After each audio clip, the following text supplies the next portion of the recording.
السلام علیکم ورحمۃ اللہ وبرکاتہ۔ اعوذ باللہ من الشیطان الرجیم، بسم اللہ الرحمن الرحیم۔ لكن الرسول والذین آمنوا معه جاهدوا بأموالهم وأنفسهم وأولئك لهم الخيرات وأولئك هم المفلحون۔ أعد الله لهم جنات تجري من تحتها الأنهار خالدين فيها ذلك الفوز العظيم۔ وجاء المعذرون من الأعراب ليؤذن لهم وقعد الذين كذبوا الله ورسوله سيصيب الذين كفروا منهم عذاب عليم۔ محترم سامعین اکرام، سورۃ التوبہ سورہ نمبر 9 اور اسی سورت سے بھی آپ کے سامنے آیت نمبر 88، 89، 90 یعنی 88، 89، 90 یہ تین آیات آپ کے سامنے تلاوت کی گئی۔ محترم سامعین اکرام، اس سے پہلے جو آیات آپ کے سامنے پیش کی گئی تھی ان آیتوں میں اللہ تبارک و تعالیٰ نے منافقوں کی بہت ساری صفات بیان فرمائی، ان کے قلعی کو، ان کے پول کو کھولا، اور منافقوں کی جو بہت ساری صفتیں بیان کی گئی ہیں اس میں سے ایک بنیادی صفت جو اللہ تبارک و تعالیٰ نے ان آیتوں میں بیان فرمائی وہ یہ کہ جب بھی آسمان سے کوئی حکم نازل ہوتا جس میں یہ حکم ہوتا کہ لوگوں تم اللہ اور اس کے رسول کے ساتھ، اللہ کے رسول کے ساتھ اور ایمان والوں کے ساتھ جا کر کے اللہ تبارک و تعالیٰ کے دین کو سربلند کرنے کے لیے جہاد کرو، اللہ کے راستے میں نکلو، تو یہ لوگ فوراً اللہ کے رسول صلی اللہ علیہ وسلم کے پاس آتے اور جھوٹ موٹ کا بہانہ بنا کر کے یہ لوگ اپنے گھر میں بیٹھ رہنے کی کوشش کرتے تھے۔ اللہ تبارک و تعالیٰ نے ان کے صفات کو بیان کرنے کے بعد فوراً اللہ نے فرمایا کہ لیکن الرسول، لیکن رسول اللہ صلی اللہ علیہ وسلم، والذین آمنوا معه، اور جو ایمان والے ان کے ساتھ ہیں، جاہدوا باموالہم وانفسہم، وہ لوگ اپنے مالوں اور جانوں سے جہاد کرتے ہیں، یعنی اللہ تبارک و تعالیٰ کے راستے میں اللہ کے دین کو سربلند کرنے کے لیے جہاد کرتے ہیں۔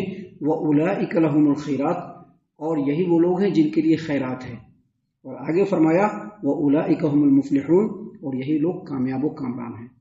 محترم سامعین اکرام، یہ بتایا گیا ہے کہ منافقین کے صفات کے مقابلے میں، منافقین کے رویے کے جسٹ اگینسٹ، منافقین کے رویے کے برعکس ایمان والوں کا رویہ یہ ہوتا ہے کہ وہ لوگ اللہ تبارک و تعالیٰ کے راستے میں اللہ کے دین کو سربلند کرنے کے لیے اپنے جانوں اور مالوں دونوں سے جہاد کرتے ہیں۔ ان کی نظر میں، ان کے نزدیک اللہ تبارک و تعالیٰ کے راستے میں نہ تو وہ اپنے جان کے پرواہ کرتے ہیں اور نہ اپنے مال کی۔ ان کے سامنے اللہ اور اس کے رسول کا حکم سب سے بلند اور سب سے بالا تر ہوتا ہے۔ اللہ تبارک و تعالیٰ نے فرمایا کہ یہ ایمان والوں کی شان ہے اور یہی ان کی پہچان ہے، اور آگے فرمایا وَأُولَئِكَ لَهُمُ الْخَيْرَاتُ، انہی لوگوں کے لیے خیرات ہے۔ خیرات کا مطلب دنیا اور آخرت دونوں کی نعمتیں۔ اب جو دنیا میں نعمتیں مل رہی ہے انہی کے لیے، اور آخرت میں جو نعمتیں ہوں گی، جنت اور جنت کی نعمتیں، یہ بھی ان کے لیے۔ خیرات کا مطلب دنیا میں جو بھی خیر و بھلائی ہے یہ ایمان والوں کے لیے۔ آپ نظر اٹھا کر کے دیکھ لیجیے، صحابہ کرام کے زمانے سے لے کر کے آج تک اگر سکون و اطمینان کی زندگی جینے والے ہیں تو یہی لوگ جینے والے ہیں۔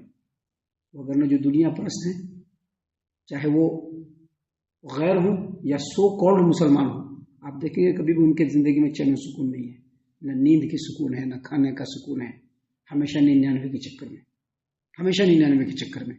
تو اللہ تبارک و تعالیٰ نے فرمایا وَأُولَئِكَ لَهُمُ الْخَيْرَاتُ، یہی لوگ خیر و بھلائی والے ہیں، یعنی ان لوگوں کے لیے دنیا کی بھی خیر ہے اور آخرت کی بھی نعمتیں ہیں۔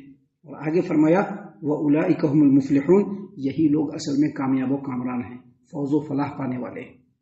سامعین اکرام، اللہ تبارک و تعالیٰ نے مزید آگے فرمایا اعد اللہ لہم جنات تجری من تحتها الانہار خالدین فیہا، ان لوگوں کے لیے اللہ تبارک و تعالیٰ نے جنتیں تیار کر کے رکھی، باغات تیار کر کے رکھے جن کے نیچے نہریں بہ رہی ہوں گی، اور آگے اللہ تعالیٰ نے فرمایا ذالک الفوز العظیم، یہی بڑی کامیابی ہے۔ ایمان والوں کا تذکرہ کرنے کے بعد اللہ تبارک و تعالیٰ نے پھر منافقوں کا ذکر شروع کیا۔ اس کا مطلب یہ ہے کہ نفاق کا جو مرض ہے یا جو منافقین ہیں یہ بڑی خطرناکی میں پڑے ہوئے ہیں۔ کفار و مشرکین سے بھی زیادہ خطرناکی میں یہ منافقین پڑے ہوئے ہیں۔ اللہ تبارک و تعالیٰ نے فرمایا وَجَاءَ الْمُعَذِّرُونَ مِنَ الْأَعْرَابِ لِيُؤْذَنَ لَهُمْ، دیہاتیوں میں سے عذر والے لوگ آئے، اللہ کے رسول صلی اللہ علیہ وسلم کے پاس آئے۔ کیوں آئے؟ لِيُؤْذَنَ لَهُمْ، تاکہ ان کو اجازت دے دیا جائے۔ وقعد الذین کذبوا اللہ ورسولہ، اور وہ لوگ بھی بیٹھے رہے جن لوگوں نے اللہ اور اس کے رسول صلی اللہ علیہ وسلم کے ساتھ جھوٹ کہا۔ کیا کہا؟ اللہ نے فرمایا سیصیب الذین کفروا منہم عذاب علیم، اب وہ لوگ جن لوگوں نے کفر کیا ان کے لیے دکھ والی عذاب بالکل تیار ہے، ان کو پہنچ کر کے رہے گی یہ عذاب۔ سامعین کرام، اس آیت کریمہ میں اللہ تبارک و تعالیٰ نے فرمایا کہ عذر والے دیہاتیوں میں سے وہ لوگ جو عذر والے تھے وہ لوگ نبی صلی اللہ علیہ وسلم کے پاس آئے۔ کیوں آئے؟ تاکہ ان کو اجازت دے دیا جائے۔ اس سے مراد مفسرین کے ہاں دو طرح کے لوگ ہیں۔ کچھ مفسرین کا کہنا ہے کہ دیہات سے وہ لوگ آئے جن کے پاس عذر تو نہیں تھا، لیکن وہ لوگ جھوٹے بہانے بنا کر کے نبی صلی اللہ علیہ وسلم سے اجازت طلب کیا۔ اور آگے اللہ نے فرمایا کہ وقعد الذین کذبوا اللہ ورسولہ، جن لوگوں نے اللہ اور اس کے رسول کے ساتھ جھوٹ کہا وہ لوگ بیٹھے رہے۔ اس سے مراد وہ لوگ ہیں جو لوگ اللہ کے رسول صلی اللہ علیہ وسلم کے پاس آنا بھی ضروری نہیں سمجھا، اپنے گھر میں ہی بیٹھے رہے۔ اللہ تبارک و تعالیٰ نے کہا کہ ان دونوں کے لیے دکھ والی عذاب ہے۔ جبکہ بعض مفسرین کا کہنا ہے کہ یہاں پر دیہات سے جو لوگ آئے ان لوگوں کے پاس صحیح معنوں میں بہانہ تھا، صحیح معنوں میں عذر تھا، صحیح معنوں میں ان کے ساتھ مجبوری تھی، جس کی وجہ سے ان لوگوں نے نبی صلی اللہ علیہ وسلم سے اجازت طلب کیا۔ اور معذرون سے اصل مراد معتذرون ہیں، یعنی عذر والے لوگ جن کے پاس صحیح معنوں میں عذر تھا، صحیح معنوں میں مجبوری تھی۔ یہ لوگ آئے نبی صلی اللہ علیہ وسلم کے پاس اپنی مجبوری بیان کیے اور اپنے گھر میں بیٹھے رہے۔